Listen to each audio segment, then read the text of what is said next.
Hello my dear student. हमारा जो है फल परिरक्षण जो है चल रहा था।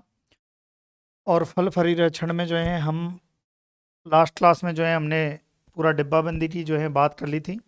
और अब बात करेंगे हम जैम की। जैम, जेली, आपके जितने भी मार्मलेड है, ये जितने भी जो बाई प्रोडक्ट हैं उनकी जो है चर्चा करेंगे। तो सबसे पहले आप हेडिंग डाल लीजिए जैम की। और जैम के बारे में जो है हम देखते हैं। ध्यान रखें, एग्जाम की दृष्टि से ही मैं आपको इसमें जो है कंटेंट दूंगा।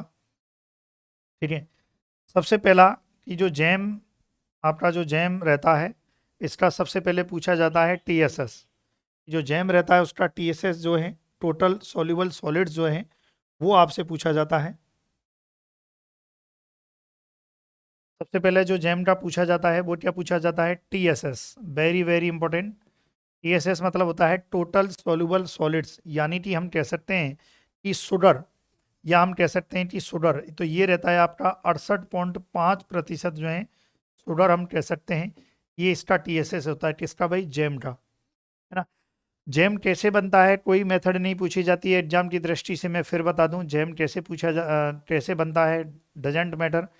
लेकिन जो एग्जाम की दृष्टि से वो पूछा जाता है, जब जैम होता है, जैम का खुद का जो कंटेंट जो रहता है उसका जो टीएसएस है, ये आपसे पूछा जाता है। टोटल सोल्यूबल सॉलिड पूछा जाता है, जो कितना होता है 68.5। इसका मतलब 16% जो है रहती है। फिर आपसे पूछी जाती है कि जब जो जैम होता है, जैम की अम्लता, जैम की जो अम्लता होती है वो कितनी होती है? 0.5 से 0.6% जो है जैम में अम्लता देखने को मिलती है, यानी कि एसिडिटी देखने को मिलती है। ये ध्यान रखें। फिर पूछा जाता है कि जैम बनाने के लिए सबसे अच्छा फल, जैम बनाने के लिए सबसे उपयुक्त फल कौन सा है, यानी कि सबसे अच्छी जैम किस फल की बनती है। ये क्वेश्चन आता है कि सबसे अच्छी जो जैम है वो किस फल की बनती है। तो भाई ये बनती है आपके सेब की। किसकी बनती है? सेब की बनती है। ये ध्यान रखना है। जब जैम बनाते हैं तो आपको पता है कि जैम जो है फल और सब्जियों से ही जैम को बनाया जाता है ना। तो इसमें कई बार पूछ लिया जाता है कि भाई जैम में जब हम ये बनाते हैं तो इसका जो फल का भाग होता है वो कितना लिया जाता है? फल भाग, है ना। तो फ्रूट जूस या फल भाग कह सकते हो या फ्रूट जूस कह सकते हो। ये कितना लिया जाता है जैम बनाने के टाइम पर? 45%। 45% जो है फ्रूट फल का भाग होता है, बाकी चीनी और अदर प्रोडक्ट रहते हैं। ये आपसे पूछा जाता है। इसके अलावा इसमें जो सुक्रोज होती है, सुक्रोज जिसे हम कहते हैं इनवर्ट शुगर, ये भी पूछा जाता है कि जिसे हम कहते हैं इनवर्ट शुगर या सुक्रोज, है ना। जो इनवर्ट शुगर होती है ये पूछ ली जाती है। तो इसमें जो इनवर्ट शुगर है, सुक्रोज है, वो 40% से ज़्यादा नहीं होनी चाहिए, से ज़्यादा नहीं होनी चाहिए, होनी चाहिए। शुगर में भी कौन सी शुगर? Invert sugar. ये 40% से ज़्यादा नहीं होनी चाहिए। ये आपसे 4-5 बिंदु हैं जो टू द पॉइंट आपसे एग्जाम की दृष्टि से पूछे जाते हैं। ये ध्यान रखना है। अब इसमें क्या है कि जो जैम रहता है, जैम को बाइकाडा बनाया जाता है। इसमें आपके जो फल हैं, फल का भाग भी लिया जाता है, और भी जो उत्पाद हैं वो इसमें जैम में जो है लिए जाते हैं। ये ध्यान रखें। जैसे कि सेब है, चीनी है, ये सब जो है, सिट्रिक अम्ल है, ये सब इसमें जो है लिए जाते हैं। ये आपको ध्यान रखना है। चलिए भाई। और एक और चीज़ आपको याद रखें कि जो जैम होता है ये अपारदर्शी होता है। कैसा होता है भाई? अपारदर्शी। अपारदर्शी। देखो जेली होती है, हम जेली भी पढ़ेंगे। तो जेली कैसी होती है? पारदर्शी होती है। और जैम कैसा होता है? अपारदर्शी होता है। ये आपको ध्यान रखना है। अब ये बहुत सारी जब चीज़ें इसको मिलाया जाता है तो एक और क्वेश्चन इसमें से बनता है, वो है अंतिम बिंदु, कि आप कैसे पता लगाओगे कि जैम जो बन चुका है, जैम बन चुका है, इसका कैसे पता लगाओगे? तो उसको कहते हैं अंतिम बिंदु, है ना।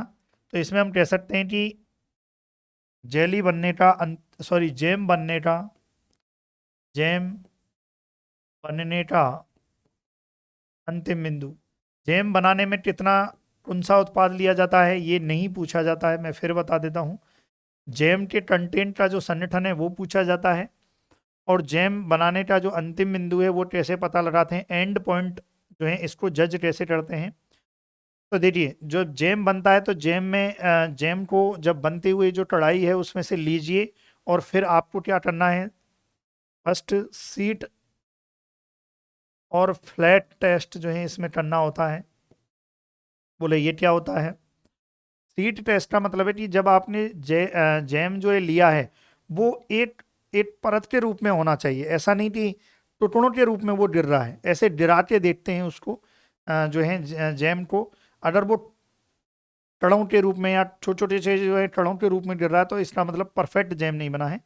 ये बिल्कुल परत के रूप में जैसे आपने लिया और परत के रूप में पूरा एकदम लय के रूप में नीचे जा रहा है, नीचे गिर रहा है, एक परत के रूप में गिर रहा है, तो इसका मतलब ये बेस्ट है, आपको टेंशन लेने की जरूरत नहीं है। दूसरा, तापमान।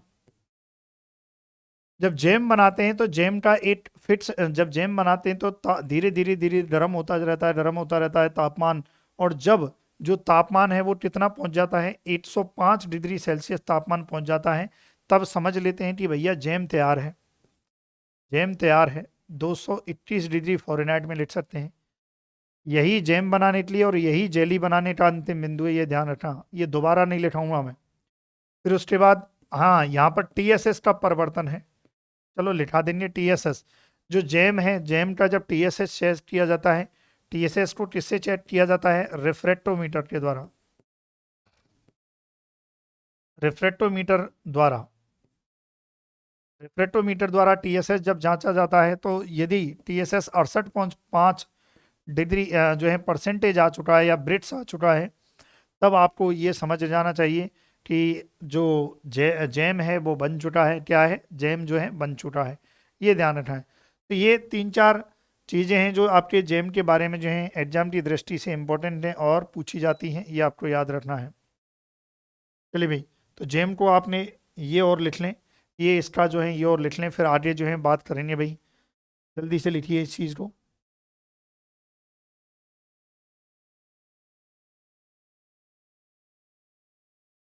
चलिए, लिख लिया। अब दूसरा दूसरा प्रोडक्ट देखते हैं बनाने का, आपका है जेली, है ना। जेली से क्या है, सेम उसी प्रकार से जेली से भी क्वेश्चन पूछे जाते हैं, है ना। जेली से भी जो है सेम उसी प्रकार से। सबसे पहला कि जो जेली होती है, जब ये जेली बनती है तो कैसी बनती है, पारदर्शी बनती है, ये ध्यान रखना है, बहुत एकदम क्लियर बनती है। दूसरा क्वेश्चन आता है कि जब जेली बनाई जाती है तो उपयुक्त तापमान, जेली बनाने के लिए जो उपयुक्त तापमान है वो, सॉरी, उपयुक्त फल, यहाँ पे बात हो रही है उपयुक्त फल की। जेली बनाने के लिए उपयुक्त फल जो है कौन सा लिया जाता है, उसमें कौन सा लिया जा रहा था, सेब, और यहाँ पर लिया जाता है अमरूद। ऐसा नहीं है कि दूसरों से नहीं बनाई जाती, दूसरों से भी बनाई जाती है, दूसरे फलों से भी जैम और जेली जो है बनाई जाती है, लेकिन मैंने कहा उपयुक्त। सबसे बेस्ट जो माना जाता है वो अमरूद माना जाता है। क्यों? क्योंकि अमरूद में एक मुख्य भाग होता है पैक्टिन, और पैक्टिन जो है अमरूद में बहुत अच्छा और सर्वाधिक पाया जाता है, इसलिए जेली बनाने के लिए जो है इस अमरूद को यूज किया जाता है। जबकि जैम बनाने में पैक्टिन का कोई रोल नहीं रहता है, ये ध्यान रखें। अगला बनता है टीएसएस, जिसको रेफ्रेक्टोमीटर से मेजर किया जाता है, यानी कि शुगर की मात्रा वो कितनी है भाई, 65% होती है। फिर बात करें अम्लता की, अम्लता कितनी होती है इसमें, अच्छा इसमें अम्लता लिखी थी हमने, हाँ 0.5 से 0.6 इसमें जो है लिखी थी। और इसमें इसमें जो अम्लता होती है ये होती है 0.75 से 0.90% जो है अम्लता जेली में जो है देखने को मिलती है, ये ध्यान रखना है। फिर फ्रूट जूस या फल भाग, जब जेली बनाते हैं तो इसमें जो फ्रूट जूस है वो कितना मात्रा जो है फ्रूट जूस ली जाती है सामग्री के तौर पर, ये भी पूछा जाता है। तो ये ली जाती है 45% जो है ली जाती है। और सबसे बड़ी खास बात, जो आपका जेली है वो तभी बन सकता है जब मुख्य तत्व जो है हो, मुख्य तत्व कह सकते हैं या मुख्य भाग कह सकते हैं, और वो होना चाहिए पेक्टिन। मुख्य तत्व या मुख्य भाग क्या है, पेक्टिन है, इसकी मात्रा कितनी, 1%। और ये जो पेक्टिन की मात्रा है वो अमरूद में बहुत अच्छी होती है बहुत अच्छी खासी देखने को मिलती है। और इसीलिए प्यारे विद्यार्थियों, इसका जो उपयोग है, अमरूद का उपयोग मुख्य रूप से उपयुक्त फल इसलिए माना गया है क्योंकि जेली बनाने के लिए पेक्टिन चाहिए, और पेक्टिन की बहुत अच्छी खासी मात्रा जो है अमरूद फल में देखने को मिलती है। फिर उसके बाद जो जेली जब आपका बनता है तो उसके बाद ये सारे जो हैं रहते हैं इन चीज़ में। इसके अलावा पीएच ये भी पूछी जाती है। जेली की जो पीएच होती है वो कितनी होती है? 3.2। ध्यान रखें कितनी होती है? 3.2। ठीक है भाई। फिर उसके बाद थोड़ा सा सामग्री, हालांकि सामग्री पूछी नहीं जाएगी, सामग्री तो मैं ब्रीफ में बता देता हूँ क्या क्या इसमें सामग्री जो है हम ले सकते हैं। जैसे कि मान लेते हैं कि अमरूद ले लिए, अमरूद, और अमरूद भी कैसे लेंगे आप? अर्धपके ये ले लिए अमरूद। सोचो ये आपने लिए 8 kg। और क्या सामग्री? जैसे चीनी। अब ये चीनी निर्भर करती है पेक्टिन की मात्रा पर, पेक्टिन पेक्टिन की मात्रा पर, ये भी हम देखेंगे अभी। जो चीनी है वो किस पर निर्भर करती है? पेक्टिन की मात्रा, पेक्टिन की मात्रा पर निर्भर, कि भैया कितनी चीनी मिलानी है, ये निर्भर करता है कि पेक्टिन कितना है। फिर उसके बाद इसमें सिट्रिक अम्ल भी मिलाया जाता है, जो अम्लता है वो इसीलिए तो आती है, सिट्रिक अम्ल ये मिलाया जाता है। और सिट्रिक अम्ल जो है 2 से 3 ग्राम पर केजी जो है मिलाया जाता है, ये ध्यान रखें। तो ये आपके जो हैं जेली के महत्वपूर्ण बिंदु हैं, इनको जल्दी से आप लिखिए। फिर आगे देखते हैं, जेली के बारे में ही बहुत कुछ अभी अब पढ़ना है अपने को। ठीक है, देखिए जब आपके जेली बन चुकी है तब उसमें पारदर्शी होगी वो उपयुक्त फल। इसके बनाने के लिए अमरूद होता है TSS 65%, अम्लता 0.75 से 0.90, फलबाट 45, मुख्यबाट, मुख्य तत्व क्या होता है? पेक्टिन होता है, और पीएच कितनी होती है? 3.2 होती है। लिख लिया, आगे बढ़ें। अब देखिए यहाँ और जो है क्वेश्चन जो बनते हैं वो क्या है? पेक्टिन की मात्रा ज्ञात करना। जो कई बार ये भी पूछ लिया जाता है कि पेक्टिन की मात्रा किससे ज्ञात की जाती है? पेक्टिन की मात्रा ज्ञात करना कैसे ज्ञात की जाती है ये कोई नहीं पूछता, ना पूछा जाएगा इतिहास में। लेकिन किस कौन सी विधि के द्वारा जो है ज्ञात की जाती है वो आपसे पूछा जा सकता है। एक होती है एल्कोहल एल्कोहल विधि, एक होती है एल्कोहल विधि, और दूसरी होती है आपके जेल मीटर द्वारा। एक जेल मीटर यंत्र होता है, इस जेल मीटर द्वारा जो है पेक्टिन की मात्रा ज्ञात की जाती है। भाई एल्कोहल में क्या है? एल्कोहल में देखा जाता है जब एल्कोहल में पेक्टिन, जो अमरूद है उसमें से पेक्टिन, अमरूद वाला जो फल बाट है उसको देखा जाता है, निकाला जाता है। तो इसमें क्या है? एल्कोहल में यदि एक ही जगह पर वो इकट्ठा हो रहा है तो अच्छी पेक्टिन है उसमें, और यदि टुकड़ों में वो टूट के इकट्ठा हो रहा है, टुकड़े बन रहे हैं, तो वो आपका थोड़ी कम मध्यम ऐसा हम कह सकते हैं। ये ध्यान रखना है आपको।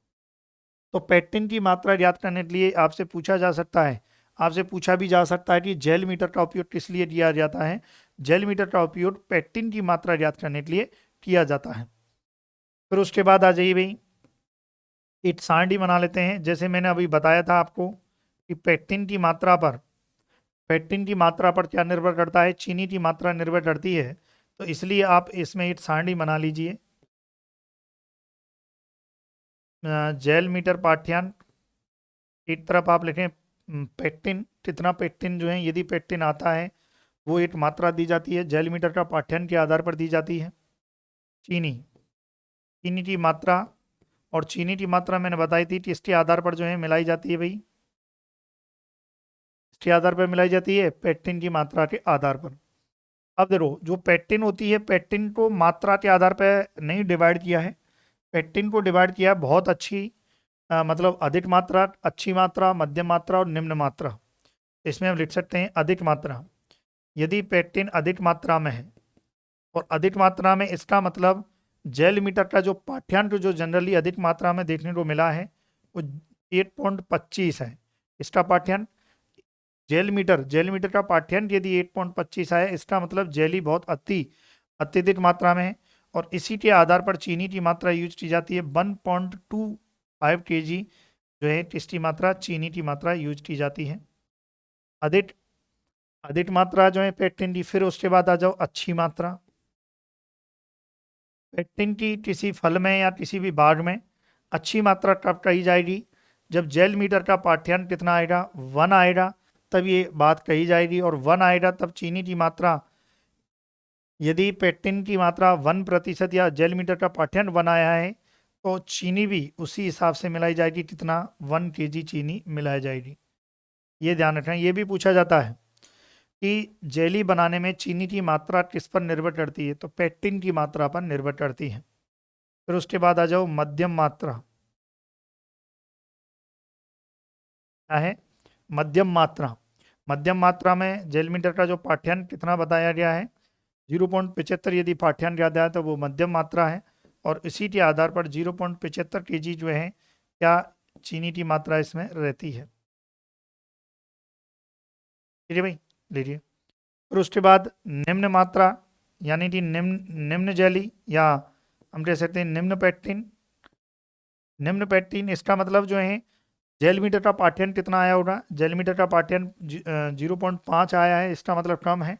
और जेली के लिए अनुपयुक्त, ये जो है जेली के लिए, जेली बनाने के लिए अनुपयुक्त है।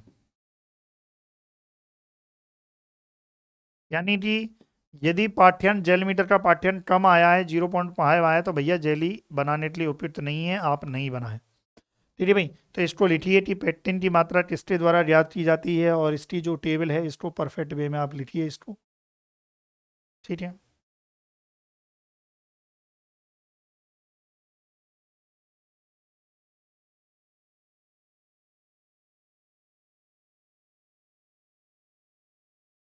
चलिए लिख लिया भाई। अब देखते हैं, अब देखते हैं जो जेली है, जेली का जो अंतिम बिंदु है ये भी उसी प्रकार से जो है ज्ञात किया जाता है। तो अंतिम बिंदु का परीक्षण आप कह सकते हो जेली के, जेली के अंतिम बिंदु, है ना, जेली के अंतिम बिंदु का परीक्षण। या हम कह सकते हैं भाई अंतिम बिंदु आप कैसे पता लगाओगे कि जेली बन चुकी है? ठीक है, जैसे हमने जैम में पता लगाया था उसी प्रकार से जेली में पता लगाएंगे। कैसे? सबसे पहला वेरी वेरी इंपॉर्टेंट कि इसका जो TSS होता है वो कितना? 65% होता है। इसका मतलब यदि 65% रेफ्रेक्टोमीटर यंत्र द्वारा चीनी की मात्रा या TSS लेवल जो है 65% आ रहा है। तापमान, जब आपने थर्मामीटर से जो है तापमान देखा तो 105 डिग्री सेल्सियस आया है, तो हम अपने को मानना है, यानी कि 221 डिग्री फ़ारेनहाइट आपको मानना है। इसके अलावा तीसरा मैंने बताया था उसमें सीट, सीट या परत हम कह सकते हैं।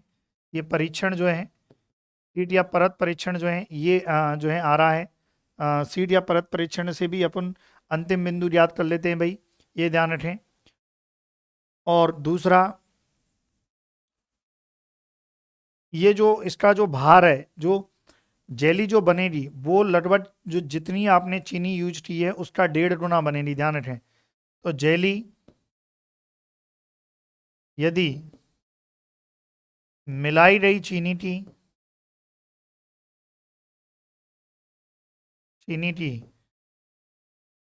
1.5 गुना भार की हो जाए, भाई पहले तो बहुत ज़्यादा वजन हो रहा है पर धीरे धीरे बनती रहेगी बनती रहेगी। और जब वो ये मान लो कि जितनी आपने चीनी मिलाई है उसके जस्ट आप मतलब 1.5 गुना रह जाती है, तो ये आपका इसमें आएगा। तो ये ध्यान रखें, ये आपके जो हैं जेली बनाने के अंतिम बिंदु हैं, ये आपको याद रखना है। ठीक है भाई, वीडियो पॉज करके इसको भी लिखें। फिर हम देखेंगे कि जब जेली बनाई जाती है तो कुछ कठिनाइयाँ भी आती हैं, और उन कठिनाइयों से भी क्वेश्चन आपके एग्जाम की दृष्टि से पूछा जाता है। तो ये आप जो है नोट कीजिए। कर लिया? चलिए थोड़ा पानी का ब्रेक ले लेते हैं, जब तक आप इसको लिखिए।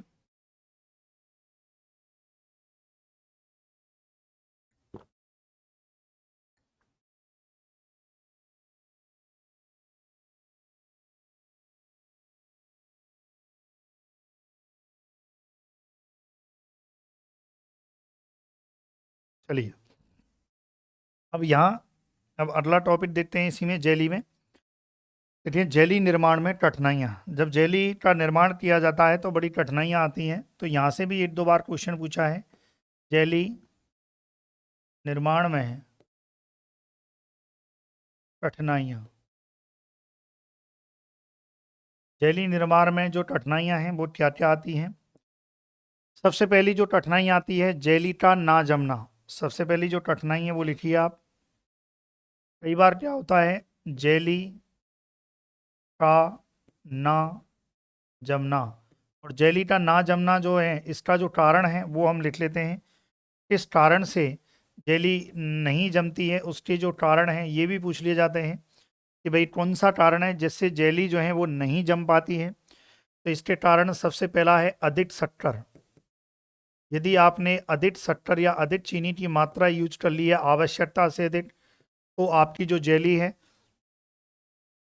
वो परफेक्ट वे में नहीं जमेगी, उसका जमाव नहीं होगा।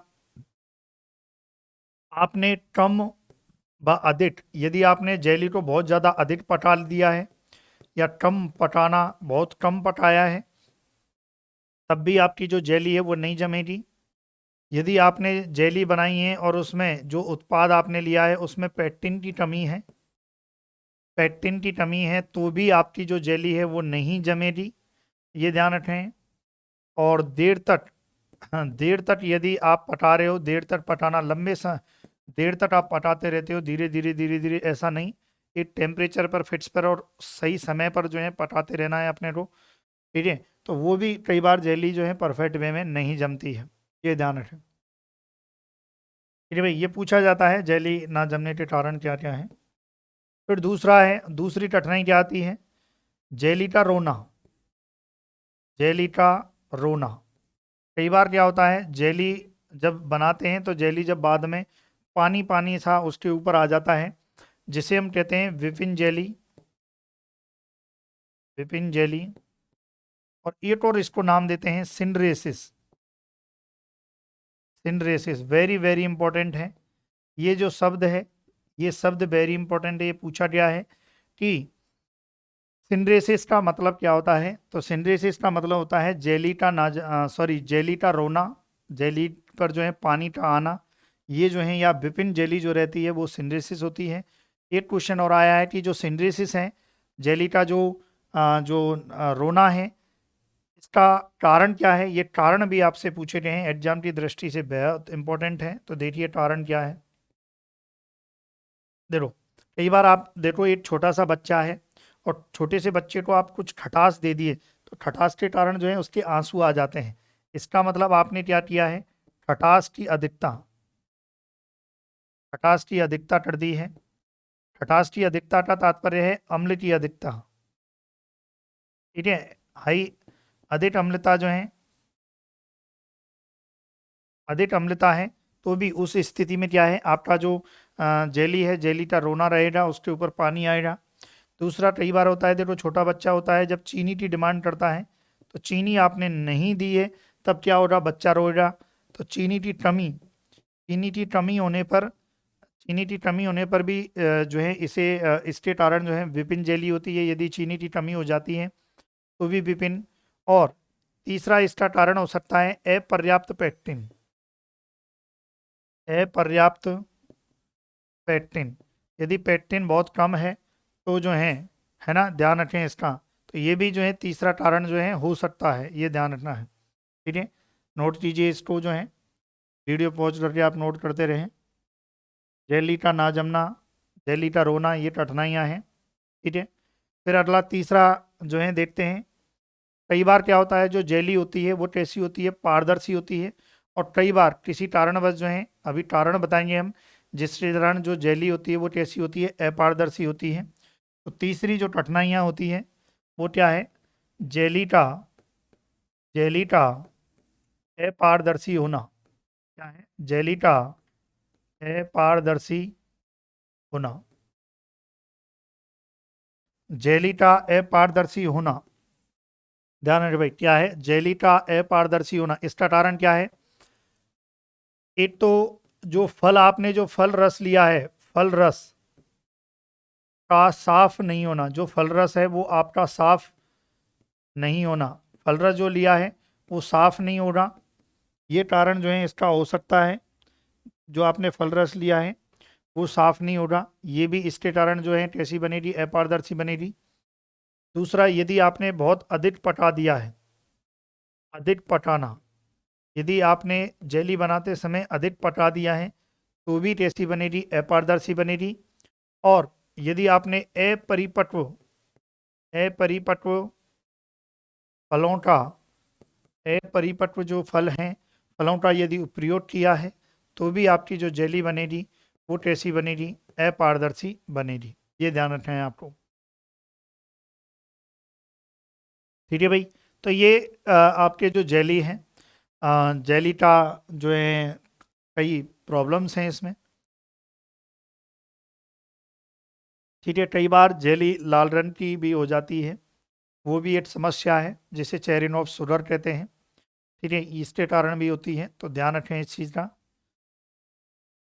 और जेली बनाने के लिए उपयुक्त जो एक, अच्छा एक दो चीज़ नोट करके आप लिख सकते हैं इसको, नोट यहाँ पर लिख सकते हैं। जेली बनाने के लिए क्या है, जेली बनाने के लिए उपयुक्त फल में, उपयुक्त फल में पर्याप्त मात्रा में,